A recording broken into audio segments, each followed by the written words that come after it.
Good morning, praise the Lord. Welcome to this day of prayer. ప్రభు నామంలో అందరికీ ఆహ్వానం.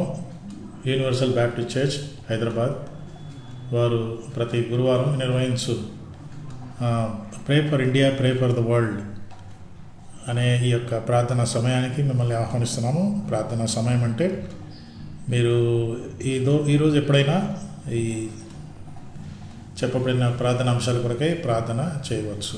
Praise the lord to all of you. ప్రార్థన చేసుకున్నాము. ప్రభువా నీకు స్తోత్రాలు. మరొక గురువారం, మరొక ప్రార్థన దినం కొరకై వందనాలు. ఈ సమయాన్ని మాకు ఆశీర్వాదకరంగా చేయండి. యేసు నామమున ప్రార్థిస్తున్నాం తండ్రి, ఆమేన్.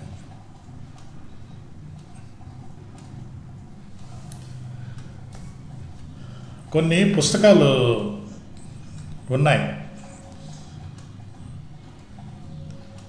అదేంటంటే the power of positive thinking అని ఒక పుస్తకం, బీ పాజిటివ్ అని, ఇలాంటి కొన్ని పదాలు. బీ పాజిటివ్ అయితే ఈ రోజుల్లో పాజిటివ్ అంటే అది ప్రమాదకరమైన, భయంకరమైన మాట కదా. యాక్చువల్లీ ఆ మాట యొక్క అర్థం ఏంటంటే పాజిటివ్, బీ పాజిటివ్.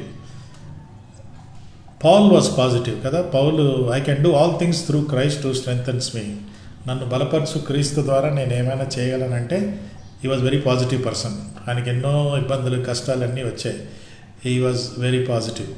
కానీ ఈ రోజుల్లో మెడికల్గా పాజిటివ్ అంటే ఈ రోజుల్లో భయం వేస్తుంది కదా, భయం. కానీ ఒరిజినల్గా బీ పాజిటివ్ అంటే భయపడకుడి, ఇదిగో నేను మీతో సదాకాలం తోడై ఉన్నాను, మీరు చింతించకుడి, మీ చింత యావత్తు నా మీద వేయండి. ఇవన్నీ అర్థం ఏంటి? వీటన్నిటికీ అర్థం ఏంటంటే be positive. Be positive spiritually, but don't be positive medically from the corona point of view. ఏది ఏమైనా మరి ఈ రోజుల్లో పాజిటివ్ అనే పదము నెగటివ్ మీనింగ్గా ఇస్తూ ఉంది. But God has been gracious and మరి దేవుడు తన ఇష్ట ప్రకారంగా ఆయన కార్యాలు ఆయన చేసుకుంటూ వస్తున్నాడు. మరి ఈరోజు మనము ఒక మాట చూద్దాము. హోషియా గ్రంథం ఒకసారి చూస్తారా? హోషియా గ్రంథము 5వ అధ్యాయం చూడండి.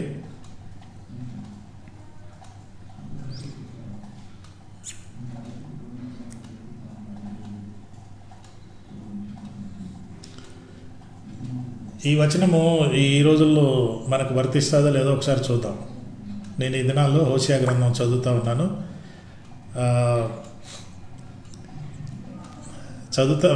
అదేంటంటే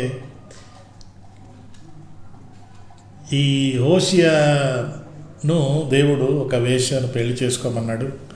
పెళ్లి చేసుకొని బిడ్డలు కన్నాక మళ్ళీ వెళ్ళిపోయింది. మళ్ళీ తీసుకురమ్మన్నాడు. ఇది ఇశ్రాయేలును ఉద్దేశించిన ఒక ఉపమానంగా దేవుడు అది వాడుకున్నాడు. మనకి తెలిసి పుస్తకం గురించి. అయితే ఒక వచనం ఒక 2 రోజుల క్రితం నేను ఈ 5వ అధ్యాయంలో ఉన్నప్పుడు ఆఖరి వచనం ఒకసారి చూస్తారా? 5వ అధ్యాయము, హోషియా 5వ అధ్యాయంలో, వారు మనసు త్రిప్పుకొని నన్ను వెదకు వరకు నేను తిరిగి నా స్థలమునకు పోదును. అంటే ఏంటి? వీళ్ళు మనసు తిప్పుకున్నారు, వీళ్ళు అటు వెళ్ళిపోయారు. They are showing their back to me instead of showing their face to me. అంటే వీపు చూపించడం అంటే నేను లెక్క చేయంలే, నీకు ఇవ్వాల్సిన మర్యాద మేము ఇవ్వటం లేదు అన్నట్టుగా ఏదో ఏలకోలంగా ఉన్నట్టు అనిపిస్తుంది కదా. అనిపించడం కాదు, వాళ్ళు అలాగనే ట్రీట్ చేస్తున్నారు దేవుణ్ణి. మీరు 7వ అధ్యాయం చదివితే ఇంకా ఉంటుందన్నమాట. దేవుడిని అస్సలు పట్టించుకోకుండా దేవుని పక్కన పెట్టేసి అన్నమాట. ఈ వచనంలో చాలా ఇంట్రెస్టింగ్ ఏంటంటే, తమకు దురవస్థ సంభవింపగా వారు నన్ను బహు శీఘ్రముగా వెతుకుదురు. ఎగ్జాక్ట్లీ ఇదే ఇప్పుడు జరుగుతుంది అన్నమాట. చాలా చర్చెస్లో, ఫ్యామిలీస్లో, వ్యక్తిగత జీవితాల్లో ఒక దురవస్థ వచ్చింది ఇప్పుడు. అదే కదా మాట. దురవస్థ సంభవింపగా వారు నన్ను బహు శీఘ్రముగా వెతుకుదురు. తప్పేం కాదు. ఇదే, వేరే మార్గం లేదు. ఇంకా వేరే మార్గం లేదు. కొంతమంది దురవస్థ వచ్చినప్పుడు మరి నన్ను బహుగా వెతికే బదులు ఇంకా ఏమేమో వెతుకుతూ ఉంటారు. దేవుణ్ణి వెతికే బదులు ఇంకా ఏమేమో వెతుకుతుంటారు. కాబట్టి ఈ 15వ వచనము ఈ రోజుకి బాగా సరిపోయే వచనం. ఏంటది? వారు మనసు తిప్పుకొని నన్ను వెదకు వరకు నేను తిరిగి నా స్థలమునకు పోవుదును. అంటే మనసు తిప్పుకున్న వాళ్ళకే ప్రాబ్లం వస్తుందా? కాదు. ప్రభువును వెంబడించే వారికి కూడా దురవస్థలు వస్తాయి, కష్టాలు వస్తాయి. బైబిల్లో చాలా ఎగ్జాంపుల్స్ మనకు ఉన్నాయి. ప్రభువును వెంబడించిన యోసేపుకు కష్టాలు వచ్చాయి, ఇబ్బందులు వచ్చాయి. మరి కష్టం అనేది ఉంటుంది. ఈ లోకంలో మీకు శ్రమలు వస్తాయని ప్రభు ముందుగానే చెప్పాడు. అయితే ఈ యొక్క దురవస్థ అనేది మంచి వాళ్ళకి వస్తుంది, చెడ్డలకు వస్తుంది, అందరికీ వస్తుంది. క్రైస్తవులకు, క్రైస్తవేతరులకు కూడా దురవస్థలని వచ్చాయి. ఇప్పుడు ఈ కోవిడ్ అందరికీ సంభవించింది. కానీ దీని వలన మన యొక్క రియాక్షన్ బట్టే ఉంటుందన్నమాట. అంటే దేవుడు ఎలా స్పందించినా, దేవుడు ఎలాంటి జవాబు ఇచ్చినా మన యొక్క వైఖరి దేవుని ఎడల మారిపోకూడదు. నిన్ననే నేను ఒక ఫ్యామిలీ వాళ్ళ పాపం ఆయన చనిపోయాడు, ఇంటి యజమాని చనిపోయాడు కోవిడ్ వల్ల. వాళ్ళు మంచి విశ్వాసులు, పిల్లలు కూడా మంచి విశ్వాసులు. కానీ ఇప్పుడు నాకు నిన్న ఫోన్ చేసి కొందరు ఏం చెప్తున్నారంటే, మరి వాళ్ళు దేవుని మీద అనుమానం, దేవుణ్ణి ప్రశ్నించటం, ఎందుకు జరగాలి అనే ప్రశ్న. ఎందుకు జరగాలి అన్న ప్రశ్న నాకు కొన్నిసార్లు ఏమనిపిస్తుందంటే, దేవుడు కూడా దిగి వచ్చి జవాబు ఇచ్చినా మనకు తృప్తికరంగా ఉండకపోవచ్చు. మనం ఇంకో ప్రశ్న కూడా అడగవచ్చు. ఇది నేను మీకు ఈ కారణం వల్ల ఇది జరిగించాను, ఇది అనుమతించాను అని చెప్పాడు అనుకో, అట్లట్లా అని అడిగే తలంపులు కూడా మనకు రావచ్చు. So even if God where to answer my prayer, my question, I may not be fully satisfied. The only satisfaction comes simply surrendering to God and let Him do what He wants to do. Okay, so ఈరోజు ఒక మాట మనం నేర్చుకుంటున్నాం. ఏంటంటే, తమ దురవస్థను సంభవింపగా వారు నన్ను బహు శీఘ్రముగా వెతుకుదురు. Exactly this is what is happening. దురవస్థ వస్తుంది, ఎందుకు రాదు? సద్భక్తితో జీవించగోరు వారికి శ్రమ అని బైబిల్ చెప్తానే ఉంది. సో అలాంటప్పుడు మనకొచ్చే ఈ అనుభవాలు, ఈ పరిస్థితుల్ని మనము యాక్సెప్ట్ చేసి, మరి మనకి ఏ విధంగా దేవుడు నడిపిస్తాడో ఆ విధంగా మనం చేద్దాము. కానీ ద బెస్ట్ ఆప్షన్ ఈజ్ బహు శీఘ్రముగా ఆయన వెతకటం. అంటే ఇంకో మాటలో ఆయన్ని ఆశ్రయించటం. ఇమ్మీడియట్లీ ఆయన్ని ఆశ్రయించి, ప్రభువా ప్లీజ్ హెల్ప్ మీ అని మనం తెలుసుకోవడం చాలా మంచిది. మరి ఆయన చేసేదేంటో ఆయన చేస్తాడు. దీంట్లో మనకు అది ఉందన్నమాట. అంటే నాకు 2 విషయాల్లో ఒకటి తెలిసింది ఏంటంటే, దురవస్థ సంభవింపగా, దురవస్థ ఇక్కడ చూస్తే ఈ దురవస్థ అన్నది వారి యొక్క పాపాన్ని బట్టి, విగ్రహారాధనని బట్టి దేవుణ్ణి అవమానపరిచినందువల్ల దురవస్థ వచ్చింది. కానీ దేవుణ్ణి గణపరిచి దేవునికి ఇష్టమైన జీవితం జీవించినా కూడా దురవస్థ వస్తుంది. దురవస్థ వచ్చినప్పుడు ఇక్కడ వీరు చేసిన చెడు కార్యాన్ని బట్టి దురవస్థ వస్తే శీఘ్రంగా ఆయన వెతికారు. ఆయనతో నడుస్తున్నప్పుడు దురవస్థ వచ్చినప్పుడు మనం ఆయన ఇంకా లోతుగా తెలుసుకుంటాము. వీళ్ళేమో వెతుకుతున్నారు, ప్రభువా ఎక్కడ వెళ్ళిపోయావని. కానీ దేవుని బిడ్డలకు దురవస్థ వచ్చినప్పుడు దేవుడు ఎక్కడ వెళ్ళాడని కాదు, ప్రభువా నీ గురించి ఇంకా కొంచెం చెప్పవా, నీవు దీంట్లో నుండి నాకు ఏం నేర్పించాలనుకుంటున్నావో చెప్పవా అని ప్రభుని అడిగితే చాలా ఇంట్రెస్టింగ్గా ఉంటుంది. నేను కూడా దేవుడిని అడిగాను, ప్రభువా ఏంటి, ఎందుకు ఇలా జరిగింది, మా కుటుంబానికి ఎందుకు జరిగింది, what are you trying to teach. దేవుడు నాకేదో ప్రత్యక్షమై ఒక వెలుగులో కనపడి, ఒక స్వరం వినపడి ఇది చెప్పలేదు. కానీ ఈ గత 2 సంవత్సరాలుగా నేను చూస్తూ ఉంటే దేవుడు మరి అలా కొన్ని తలుపులు తెరవటం, కొన్ని పరిచర్యలు తెరవటం, కొంత వ్యక్తులు మా జీవితంలో తీసుకురావడం, ఇవన్నీ జరిగాయి. ఇవన్నీ జరుగుతున్నప్పుడు అప్పుడు అర్థమైందన్నమాట, ఓకే దేవుడు మాకు ఏదో సందేశము ఇస్తున్నాడు, అది ఇది అన్నమాట అంటూ. మరి దేవుడు కూడా దురవస్థ దేవుని బిడ్డలకు వస్తుంది, దేవుని బిడ్డలుగా ఉండి దేవునికి దూరమైన వారికి వస్తుంది, అస్సలు దేవుని నమ్మని అన్యులకు దురవస్థ వస్తుంది. It is not about what you do, it is how you connect with God during these times of crisis that really matters. That really matters. నేను అందుకే ఒక మాట ఉపయోగించాను, you can break down, you can break away, or you can break through. మళ్ళీ చెప్తున్నా, దురవస్థ వచ్చినప్పుడు you can break down అయిపోయి ఇంక అబ్బా ఇంక అంతేలే బతికింతేలే అంటూ బ్రేక్ డౌన్ అయిపోయి అక్కడ. Or you can break away from God. ఏం దేవుడు అండి, ఇంత నమ్మకంగా ఉంటే కూడా ఈ కష్టాల, ఏం దేవుడు అండి అంటూ you can break away from God, లేదా you can break through this, get out of this. ఇదంతా కూడా నా స్పందన, ప్రతిస్పందన బట్టి, నా యొక్క దేవుని ఎడలో నాకున్న వైఖరిని బట్టి ఆధారపడి ఉంటుంది. ఇక్కడ ఈ ఇశ్రాయేలీలు వారు దేవునికి దూరం అయిపోయారు. మళ్ళీ వీళ్ళకి కష్టం వచ్చినప్పుడు, తమకు దురవస్థ వచ్చినప్పుడు అనే మాట వచ్చింది. అందుకే 6:1 మీరు చూస్తే, మనము యెహోవా వద్దకు మరలుదాం రండి, ఆయన మనల్ని చీల్చివేసెను, ఆయనే మనల్ని స్వస్థపరచును, ఆయన మనులను కొట్టెను, ఆయనే మనలను బాగు చేయను అంటూ ఇక్కడ రెస్టోరేషన్ గురించి మాట్లాడుతున్నాడు. ఆయన చేస్తాడు. ఇది దేవుని ప్రేమకు చిహ్నం అన్నమాట. వెన్ గాడ్ లవ్స్, మరి ఆయన కొన్నిసార్లు కష్టాలు గుండా తీసుకెళ్తాడు, మనల్ని కొన్ని పాఠాలు నేర్పించడానికి వాతలు పెడతాడు. ఇవన్నీ కూడా మన మేలు కోసం అన్నమాట. మన పిల్లల్ని మనము వాళ్ళని ద్వేషించి కొట్టం కదా, ద్వేషించి శిక్షించాం, వారిని మనం ప్రేమించి శిక్షిస్తాం, లేక ప్రేమించి కొంత అలా దూరంగా ఉంటాం కావలసుకొని. So that they will understand that we really love our children.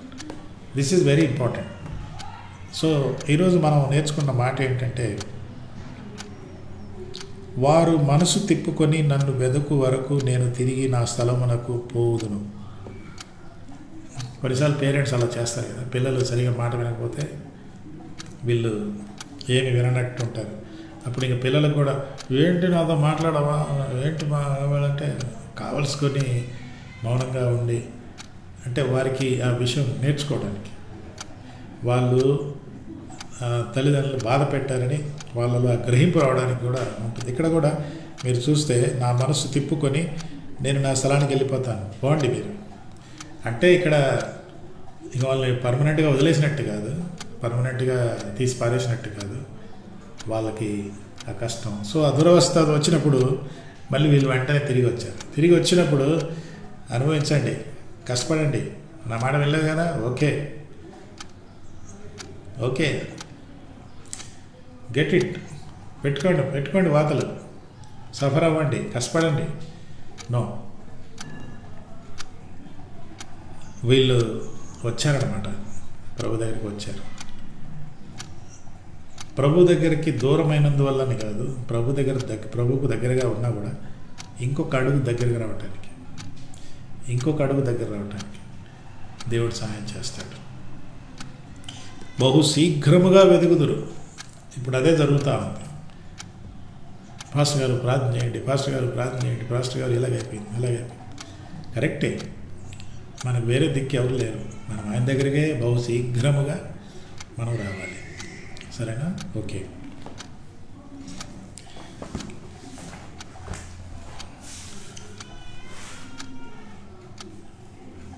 (1970) December మాసంలో మా నాన్నగారు బొంబాయి పట్టణంలో పనిచేసేవాడు షిప్పింగ్ కంపెనీలో. ఆ డిసెంబర్ మాసంలోనే పాకిస్తాన్తో యుద్ధం మొదలైంది. ఆ యుద్ధం మొదలైనప్పుడు ఈ బంగ్లాదేశ్ అనే దేశం పుట్టింది. ఆ దినాల్లో మా నాన్నగారికి ఎక్స్ట్రా డ్యూటీలు, ఎక్స్ట్రా ఇన్కము. 1970 ఫస్ట్ టైము ఆయనకి 4 ఫిగర్ శాలరీ, ఇప్పుడంతా 5 ఫిగర్ 6 ఫిగర్ శాలరీ అంటారు, కానీ ఆయనకి ఫస్ట్ టైము 70 డిసెంబరు జనవరిలో ఆయనకి ఫస్ట్ టైము 4 ఫిగర్ శాలరీ, 1000 రూపాయల జీతం. చాలా గొప్పగా చెప్పుకోవాల్సిన విషయాలు అన్నమాట ఆ రోజుల్లో. ఆ దినాల్లోనే ఈ బంగ్లాదేశ్ అనే పదం, బంగ్లాదేశ్ అనే దేశం గురించి 71లో మరి ఆ వార్ వల్ల దానివల్ల వచ్చిన ప్రతిఫలం ఏంటంటే పాకిస్తాన్ ఓడిపోయింది, బంగ్లాదేశ్ పుట్టింది. సో ఆ బంగ్లాదేశ్ గురించి ఈరోజు మనం మాట్లాడబోతున్నాము. దీని జనాభా 16 కోట్లు. 16 కోట్ల ప్రజలు అంటే ఉత్తరప్రదేశ్లో 23 కోట్ల ప్రజలు ఉన్నారు. అంటే జనాభా పరంగా ఉత్తరప్రదేశ్ కంటే చిన్నదే. ఇక బీహార్కి వెళ్తే బీహార్లో 12 కోట్ల ప్రజలు, బంగ్లాదేశ్లో 16 కోట్ల ప్రజలు.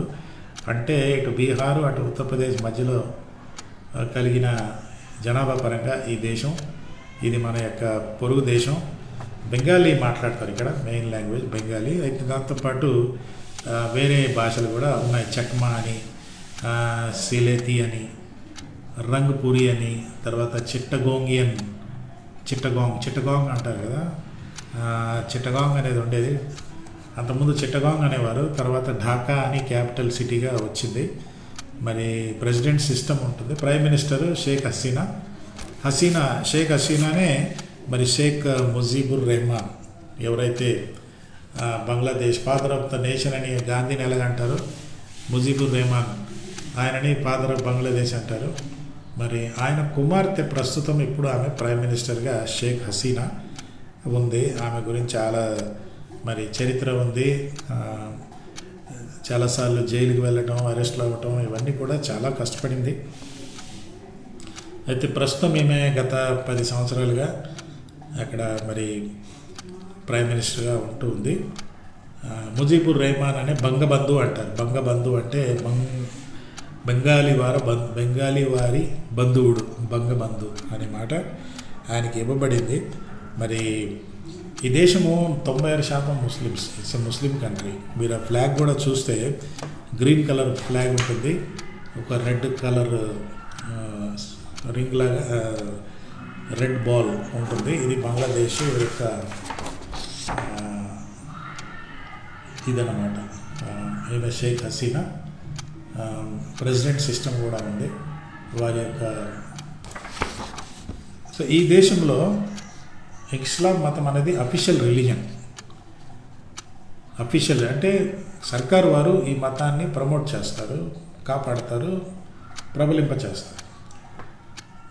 అదే ఇప్పుడు మన దేశం కూడా అఫీషియల్గా హిందూ దేశం అయిందనుకో, so you can imagine what is all the thing. And అలా చేయాలని కూడా కొందరు ప్రయత్నాలు చేస్తూనే ఉన్నారు. మరి ఈ యొక్క బంగ్లాదేశ్లో 1.8% హిందూస్ ఉన్నారు. క్రిస్టియన్స్ కూడా దాదాపు హిందువులు ఎంతమంది ఉన్నారు, కొంచెం తక్కువ. సో హిందూస్ వీళ్ళు కూడా అక్కడ ఉన్నారు. వేరే వాళ్ళట్టు అంతా కలిపితే 1% ఏదో ఉండొచ్చు మోస్ట్లీ. అయితే బంగ్లాదేశ్ జాతి ప్రజలు అనే మాటకు వస్తే పంజాబీ వాళ్ళే 44% ఉన్నారు. పస్తూన్, సింధూస్ అంటూ ఈ రకరకాల జాతి ప్రజలు కూడా అక్కడ ఉన్నారు. మరి ఈ యొక్క దేశం కోసం మనం ప్రార్థన చేయవలసిన అవసరత ఎంతగానో ఉంది. మరి ఇప్పుడు ఇది కొంచెం ఆధునిక మోడర్న్ సిటీ. అంటే ఢాకా అనే ఈ city it's a modern city. Flyovers అవి ఇవి ఉన్నాయి. ఇంకా ఢాకా నుండి బయటికి వెళ్తే మళ్ళీ మామూలుగానే ఊరు ప్రాంతం, మన దేశంలాగానే ఉంది. కానీ మరి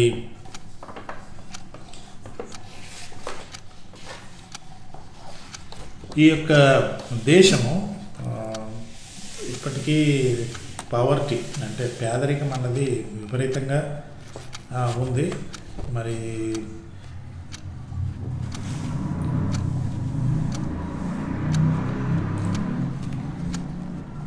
ఈ దేశంలో పాలిటిక్స్ అంత స్టేబుల్గా లేదు కాబట్టి ఇది ఎప్పుడు కూడా ఏదో కోర్టు కేసులు అంటూ లేకుంటే వాళ్ళని దింపేసి వీళ్ళని దింపేసి వారు అనేది జరుగుతూనే ఉంది. అయితే ఈ యొక్క దేశము మరి ఒక సుదీర్ఘంగా పరిపాలన ఉన్నా కూడా మరి మార్పులు, స్థిరత్వము, స్టెబిలిటీ అన్నది ఇక్కడ లేదన్నమాట. సో ఈ యొక్క దేశం మనం కానీ మీరు మ్యాప్లో చూస్తే ఇక్కడ ఇండియా దగ్గర ఈ ఏరియాలో మీరు చూస్తారు. ఇక్కడ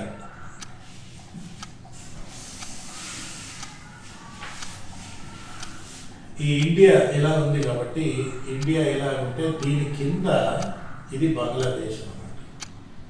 ఇది బంగ్లాదేశ్, ఇది Burma. India, Bangladesh, India, Burma ఇక్కడ ఈ మధ్యలో ఇక్కడ ఉంటుంది. మరి బంగ్లాదేశ్ అనే మాట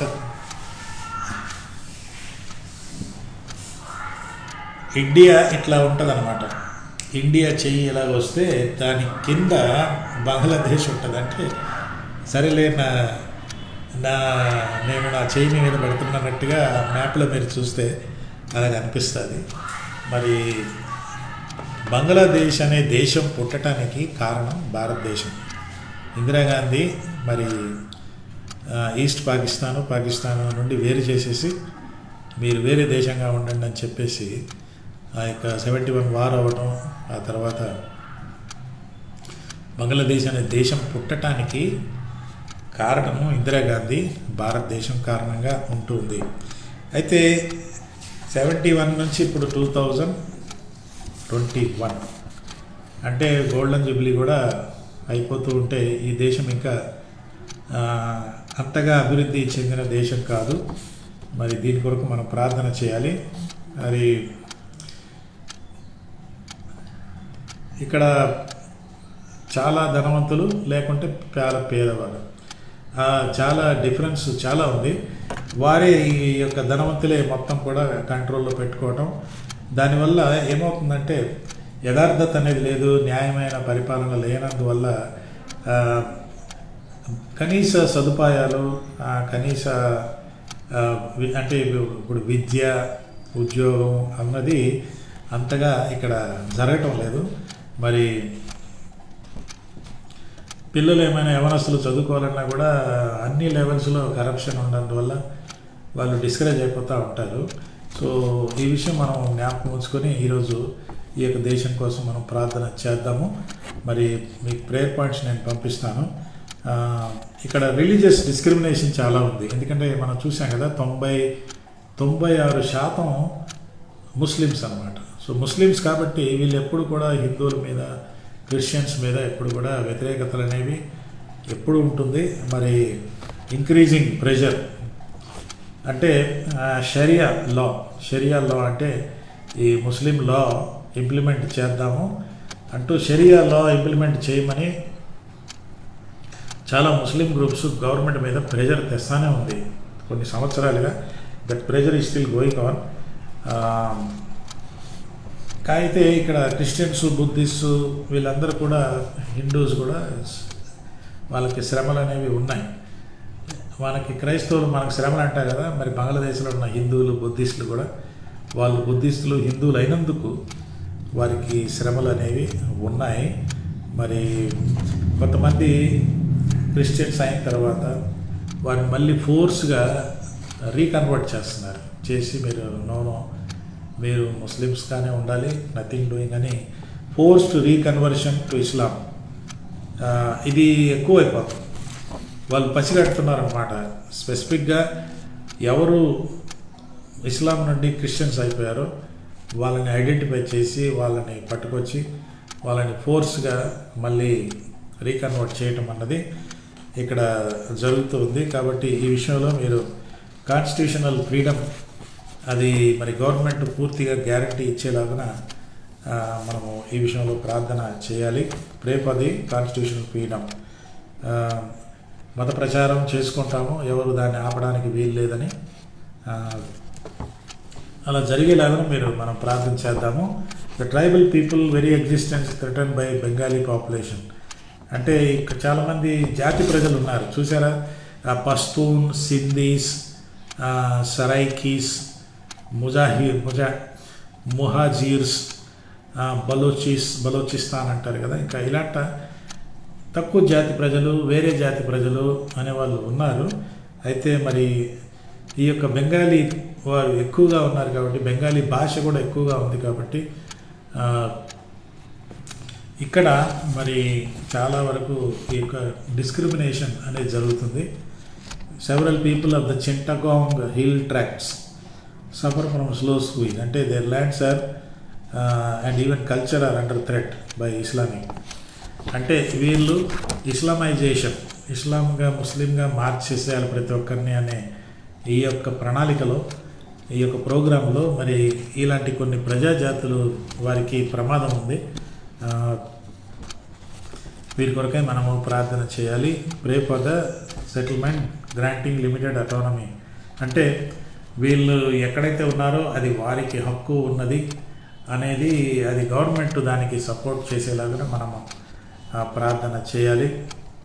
చాలా వరకు ఈ యొక్క ట్రైబల్ పీపుల్ మధ్య పరిచర్లు చాలా సంస్థలు చేస్తున్నాయి, పేర్లు అక్కడ పెట్టాను. సంఘాలు పెరుగుతున్నాయి. Pray for the people movement, అంటే కొన్ని సంఘాలు కొన్ని ఎదుగుతూనే ఉన్నాయి, దేవుని వాక్య పరిచర్య జరుగుతూనే ఉంది. మరి ప్రే about the following people, Santal, Munda, Kashi ఇలాంటి కొన్ని జాతి ప్రజలు కూడా ఉన్నారు. వారి కొరకు మనం ప్రార్థన చేయవలసిన అవసరత ఎంతగానో ఉంది. మరి వీళ్ళని మనము జ్ఞాపకం ఉంచుకొని వీరి కొరకు మనం ప్రార్థన చేయవలసిన అవసరత ఉంది. మరి ఈ యొక్క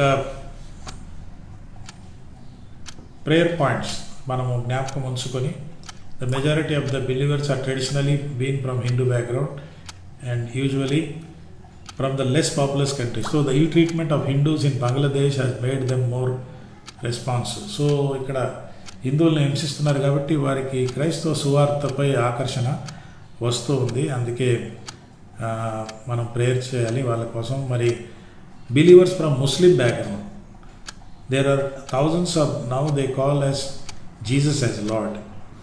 అయితే ఇంకా పెద్ద బ్రేక్ త్రూ కోసం మనం ప్రార్థన చేద్దాం. Some have found Christ through highly contextualised, అంటే కొందరు యేసుప్రభుని ఎలా కలుగున్నారంటే అక్కడ జీసస్ మసీదు, జీసస్ మాస్క్ అనేది, అంటే అది మాస్క్ లాగా ఉంటుంది కానీ లోపల చర్చ ఆరాధన అవి జరుగుతాయి. అలాంటి కాంటెక్స్చువలైజేషన్, అంటే వారికి అర్థమయ్యేలా చేయడానికి ఇలాంటి కొన్ని జీసస్ మాస్క్స్ కొన్ని ఉన్నాయి. దాని వలన కూడా చాలామంది ముస్లిమ్స్ ఆకర్షితులు అవుతున్నారు, వస్తున్నారు. మరి దేవుని సువార్త అక్కడ ప్రకటించబడుతుంది. మరి వీరికి ఎటువంటి ఆటంకాలు రాకుండా మనం ప్రార్థన చేయాలి. మరి ఇక్కడ ఇస్లామైజేషన్ ఉంది, బెంగాలైజేషన్, బెంగాలీస్ అంటూ ఒకటి, ఇంకోటేమో ఇస్లాం అవ్వాలి అంటూ, ఈ రెండింటి మధ్య చాలామంది ఇరక్కపోయి ఏం చేయాలా అన్నది. ఎందుకంటే బెంగాలీ అంటే మళ్ళీ బెంగాలీ భాష మాట్లాడాలి, మరి బెంగాలీ భాష కాకుండా వేరే భాషలు కూడా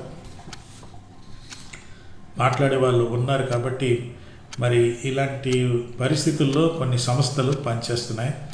వారి కొరకు మనం ప్రార్థన చేయవలసిన అవసరత ఉంది. బీహారీ ముస్లిమ్స్ అంట, Urdu speaking, unwanted by Pakistani and they are stigmatised as traitors of Bangladesh. అంటే బీహారీ ముస్లిమ్స్ ఇన్ పాకిస్తాన్,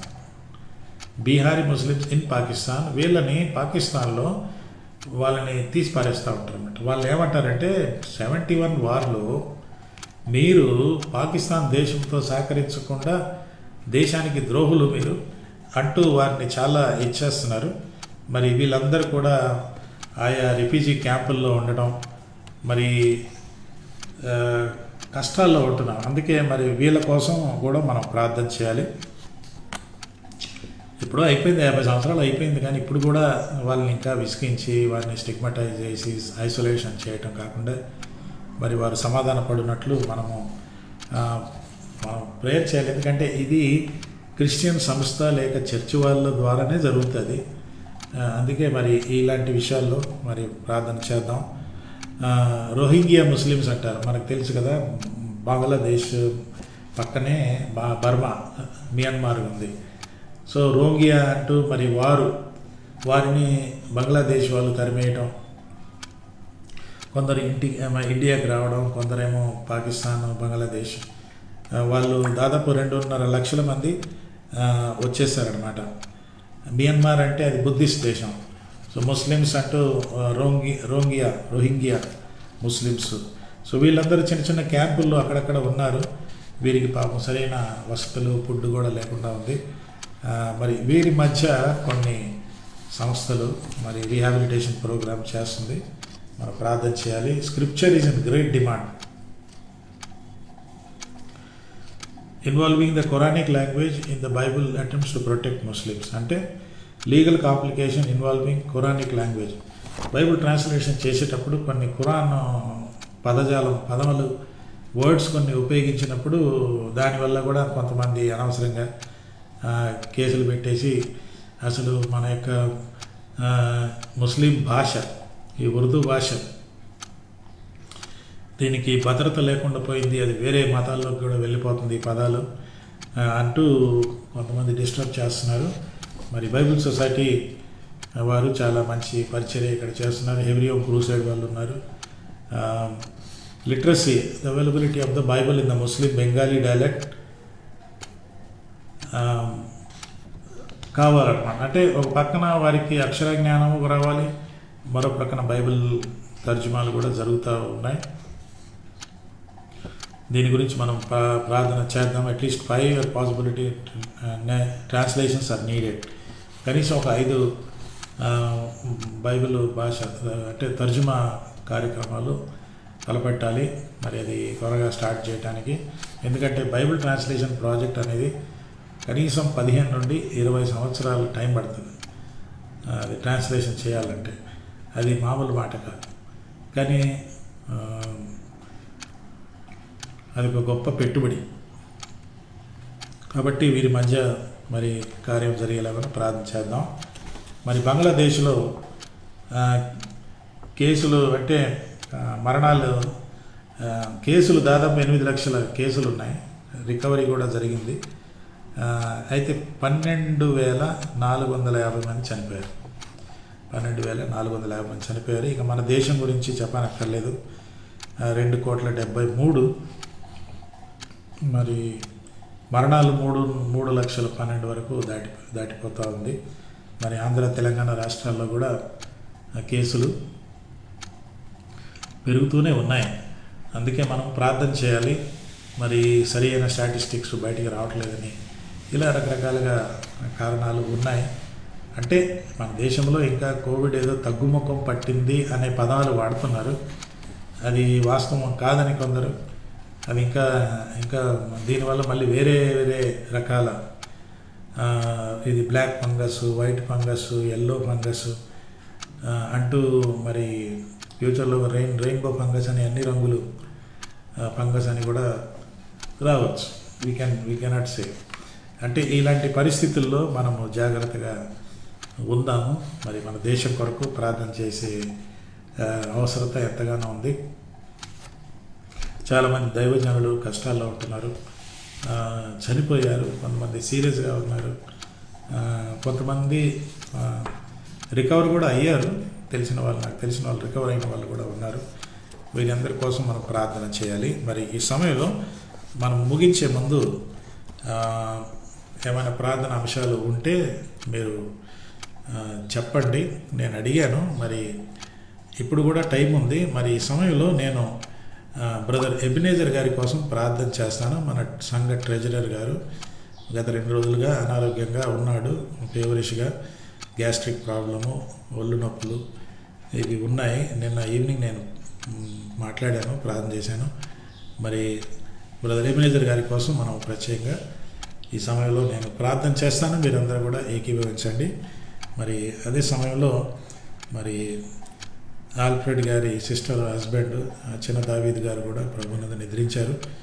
మరి ఆ కుటుంబంలో, మరి ఆల్ఫ్రెడ్ గారి కుటుంబంలో చాలా విషాదం, బాధకరమైన పరిస్థితులు. వారిని మనం మన ప్రార్థనలో జ్ఞాపకం చేసుకుందాము. ఆల్రెడీ మరి ప్రియులను కోల్పోయి దుఃఖంలో ఉన్న కుటుంబాలు మెల్లమెల్లగా కోలుకుంటున్నారు. మరి వారు సంపూర్ణంగా కోలుకొని ఈ మరి అనుదిన జీవితం యాత్రలో ముందుకు సాగటానికి సహాయం కోసం మనం ప్రార్థన చేయాలి. మరి కొందరు అనారోగ్యంగా ఉన్నారు, వారిని కూడా జ్ఞాపకం చేసుకుందాము. మరి సంఘ కాపరులను జ్ఞాపకం చేసుకోవాలి. కొందరు చనిపోయారు, కొందరు చావు బతుకుల్లో ఉన్నారు. నిన్న నేను మేడిపల్లి అంటే గట్కేశ్వర దగ్గర మేడిపల్లి పాస్టర్స్ ఫెలోషిప్ వాళ్ళతో 10 నిమిషాలు మాట్లాడి ప్రార్థన చేయమన్నారు జూమ్లో. అక్కడ ఒక పాస్టర్ గారు, మెతుసెల అనే పాస్టరు, చాలా సీరియస్గా ఉన్నాడు. చిన్న పిల్లలు. సో చాలా దారుణ పరిస్థితులు మనం చూస్తున్నాము, అనుభవిస్తున్నాము, వింటున్నాము, చదువుతూ ఉన్నాము. కాబట్టి ఈరోజు ఇది విజ్ఞాపన ప్రార్థన దినం కాబట్టి నేను ప్రార్థన చేస్తాను. ఎబినేజర్ గారి కోసం, ఆ తర్వాత మిగతా వారి కోసం ప్రార్థన చేస్తాను. మీరు నాతో కూడా ఏకీభవించి మనమందరము ఈ యొక్క ఉదయకాలం ఈ యొక్క ప్రార్థన సమయాన్ని లేక ఈ సెషన్ మనం ముగించుకుందాము. ప్రార్థన సమయం కొనసాగుతుంది. ఈ దినమంతా కూడా మీరు ప్రార్థన మీకు అనుకూలమైన సమయంలో, స్థలంలో ప్రార్థన చేయండి. ప్రార్థన చేసుకుందాము. స్తుతికి పాత్రుడా, స్తోత్రారుడా, జీవాధిపతి నాయనా, మరి మానవుడు కష్టాల్లో ఉన్నప్పుడు శీఘ్రముగా నిన్ను సంధించు నీ దగ్గరికి వస్తున్నాడు. అవును ప్రభా, మేము కూడా శీఘ్రంగా మీ దగ్గరికి వస్తున్నాం ప్రభా. మరి మా పరిస్థితులు మీరు ఎరిగి ఉన్నారు. మాలో ప్రభా మరి నీకు ఆయుష్కరమైన ఏమైనా ఉంటే మాకు చూపించండి, ఒప్పుకోవడానికి సహాయం చేయండి. నీకు ఆయాసకరమైనది ఏమీ లేకపోయినా ప్రభా మరి ఇలాంటి అనుభవం గుండా మమ్మల్ని తీసుకెళ్తూ ఉంటే మాకు మీరు ఇంకా ఏమి నేర్పించాలి అన్నది మేము ఆ యొక్క మనస్తత్వం కలిగి నేర్పుమయ నజరేయ అన్నట్టు నేర్పించు ప్రభా. నజరేయుడైన యేసయ్య, మరణాన్ని జయించిన యేసయ్య, రోగాన్ని జయించిన యేసయ్య, సాతానుని జయించిన యేసయ్య, నేర్పించు ప్రభా, నేర్పించు. మేము నిన్ను ప్రశ్నించే హక్కు మాకు లేదు, యోగ్యత లేదు, కానీ మాకు నేర్పించు ప్రభు అని మేము అడుగుతున్నాం. సందిగ్ధ పరిస్థితుల్లో శీఘ్రముగా నిన్ను ఆదరించి నిన్ను ఆశ్రయించడానికి మీరు మాకు ఇలాంటి అనుభవాలు గుండా తీసుకెళ్తున్నారు ప్రభు. మరి నీ సహాయాన్ని కోరుకుంటున్నాం. బ్రదర్ ఎబినేజర్ గారి కోసం ప్రార్థన చేస్తున్నాను. ఈ ఉదయకాలమే ప్రభా మీరు స్వస్థత ఇస్తారని నేను నమ్ముతున్నాను. సంపూర్ణ ఆరోగ్యాన్ని ఇవ్వండి. కరోనా టెస్ట్ విషయంలో సహాయం చేయండి. ఈ సమయంలో ప్రభా మరి చిన్న దావీద్ గారి కుటుంబాన్ని జ్ఞాపకం చేసుకోండి. ఆల్ఫ్రెడ్ గారి కుటుంబాన్ని ప్రభా జ్ఞాపకం చేసుకున్నాం.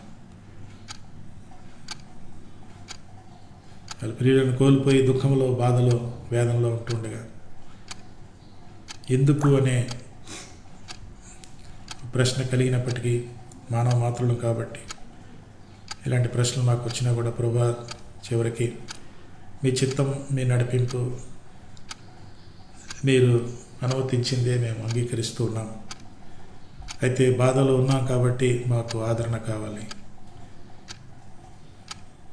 మా ప్రియులకు ఆదరణ కావాలి, దుఃఖంలో ఉన్న కుటుంబాలకి ఆదరణ కావాలి. మీ చింత యావత్తు అని మీరు చెప్పారు. మీరు మా గురించి చింతిస్తున్న అందుకై మీకు వందనాలు. కేవలం సజీవమైన దేవుడే చింతిస్తాడు. రాళ్ళు, రప్పలు, చెట్లు అవి మా గురించి చింతించవు ప్రభు. నీవే మా గురించి చింతిస్తున్నావు. మా కన్నీళ్ళు ప్రభు నీకు తెలుసు, ఎందుకంటే మీరు కూడా కన్నీళ్ళు విడిచారు. ఈ సమయంలో ప్రభు మరి మీరు మమ్మల్ని విడిచిపెట్టలేదని, మీరు ఈ సమయంలో, ఈ దినాల్లో, ఈ పరిస్థితుల్లో ఇంకా దగ్గరగా ఉన్నారని మేము గ్రహించుటకు, నిన్ను రుచి చూచి తెలుసుకోవడానికి సహాయం చేయండి. మా దేశం కొరకై ప్రార్థన చేస్తున్నాము. తగ్గుముఖమని మాటలు వాడుతున్నారు. కేసులు తగ్గిపోయినా మరణాలు మాత్రం తగ్గలేదు. రోజుకు 4,000 మంది ప్రభా, వీళ్ళు ఎంతమంది డైరెక్ట్గా నరకానికి. ప్రభా సహాయం చేయండి.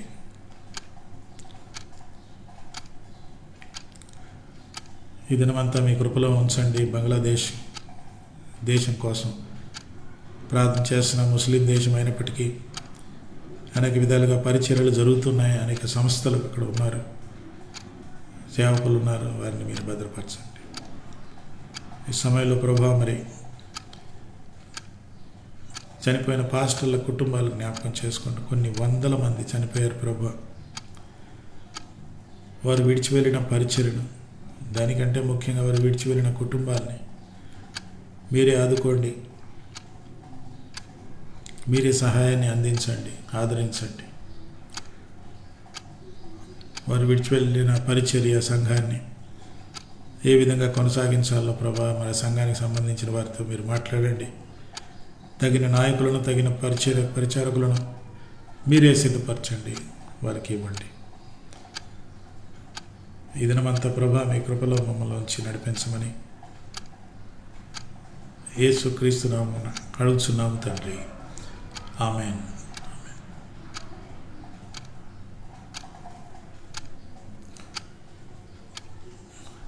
ప్రభు మిమ్మల్ని దీవించునుగాక. మరి రేపటి నుండి చర్చ్ బైబిల్ స్టడీ, అంటే హెబ్రీ పత్రిక అయిపోయింది. రేపటి నుంచి చర్చ్ బైబిల్ స్టడీ యాకోబు పత్రికలో మనము మాట్లాడబోతున్నాము. మరి ఈ యొక్క 5 అధ్యాయాలు మనము యాకోబు పత్రిక. నేను టైటిల్ రేపు మీకు చెప్తాను. అంటే విశ్వాసము క్రియల గురించి ఉంటుంది. విశ్వాసం ఉండాలి, క్రియలు కూడా ఉండాలి. మళ్ళీ క్రియలు లేకుంటే అది విశ్వాసం వేస్ట్ అని. ఆ పుస్తకంలో చాలా విషయాలు మనం నేర్చుకోబోతున్నాము. నేను ఒక టైటిల్ ఏం పెట్టానంటే, your faith is it a dead faith or a deadly faith? Dead faith or a deadly faith? నీ విశ్వాసము ఒక డెడ్లీగా ఉంటుందా సైతానికి, లేకుంటే నీ విశ్వాసం డెడ్ విశ్వాసం అన్నది మనము యాకోబు పత్రిక మీద మనం ధ్యానం చేయబోతున్నాము. చాలా ఇంట్రెస్టింగ్ లెసన్స్ మరి ఉంటాయి. దీని గురించి ప్రార్థన చేయండి. మరి నేను సిద్ధపడాలి. అది శుక్రవారం. మరి శనివారం ఏమీ ఉండదు. ఆదివారం మళ్ళీ ఆరాధన యథావిధిగా 10 గంటలకి ఆన్లైన్లో ఉంటుంది. 10 గంటలకి. ఈ విషయం కూడా ప్రార్థన చేయండి, సిద్ధపడండి, పాల్గొనండి. ఉదయం ఆరాధన అయిన తర్వాత 12 గంటలకి, సరిగ్గా 12 గంటలకి యూత్ ఫెలోషిప్ కూడా ఉంటుంది. యవనస్తుల కోసం కూడా ప్రోగ్రాం ఉంటుంది. మరి ఈరోజు వచ్చే ఆదివారం నేను యవనస్తులతో మాట్లాడబోయే అంశము కోపం గురించి మాట్లాడతాను. యాంగర్. పోయిన వారము వరి గురించి మాట్లాడాను, దిగులు పట్టడం, చింతించడం గురించి మాట్లాడాను. ఈ వారము this week I'm going to speak about anger. Why people get angry, what is the reason, and all about anger. We'll talk about that. Young people, there are times when you get angry, and therefore it will be good if you listen on Sunday Youth Fellowship, the power of anger and the dangers of anger. ఇలాంటి కొన్ని మనము కోపం గురించి మనము మాట్లాడుకుందాము. ఇది యవనస్తుల కూడిక. ఆదివారం 12 గంటలకి ఉంటుంది. మీరు దీని గురించి ప్రార్థన చేయండి. మరి పోయిన వారం యవనస్తుల ప్రోగ్రాం చేసినప్పుడు, అది ఫేస్బుక్లో చేసినప్పుడు, ఈరోజు మార్నింగ్ నేను చూస్తుంటే ఇంకా చూస్తూనే ఉన్నారు. ఇప్పటి వరకు 230 మంది చూసినట్టుగా తెలుస్తుంది. చాలా షేరింగ్స్ కూడా ఉన్నాయి. 30 కంటే ఎక్కువ షేర్ చేసుకున్నారు. సో చాలామంది మన సంఘం యవనస్తుల గురించి, సంఘం గురించి తెలుసుకుంటున్నారు. కాబట్టి మనం మంచి కార్యక్రమాలు చేద్దాము. మరి ఈ కోవిడ్ దినాల్లో లాక్డౌన్ వల్ల మరి ఒంటరిగా చేయాల్సి వస్తుంది. So pray for me so that I can do some creative things and prepare. Thank you very much. ఈ దినమంతా మరి ప్రార్థనలో ఉండండి. ప్రార్థన పేపర్ మీకు పంపిస్తాను, ప్రేయర్ పాయింట్స్. మరి భారతదేశం గురించి, బంగ్లాదేశ్ గురించి ప్రార్థన చేద్దాం. Thank you. And all of you who are not keeping well, I wish God will heal you, visit you. And those who are bereaved and grieved, Pray that the comforting presence of God will be felt, experienced specially in your life. Thank you. God bless you.